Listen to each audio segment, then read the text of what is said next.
Duterte, house arrest ng Senado.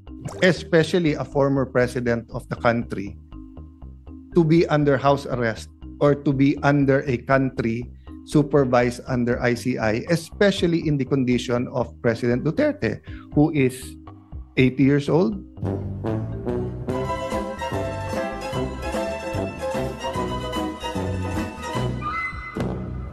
Ayan ang pinarating ng Senado kay former President Rodrigo Duterte nung nakadetain niyon sa The Hague, the Netherlands. The former president has been in the Netherlands sa International Criminal Court since March this year dahil sa mga pasong ikinapaharap patungkol sa crimes against humanity. The Senate resolution was introduced by both Duterte-leaning senators sa minority at majority. Yung una, si Senator Alan Peter Cayetano na dating Vice President ni Duterte or at least Vice President candidate ni Duterte. Lumabas na lang sa bibig ko na if you run, I will be for you. If you choose me, I will campaign with you. If you don't choose me, I am now committed to you. And as we say, the rest is history.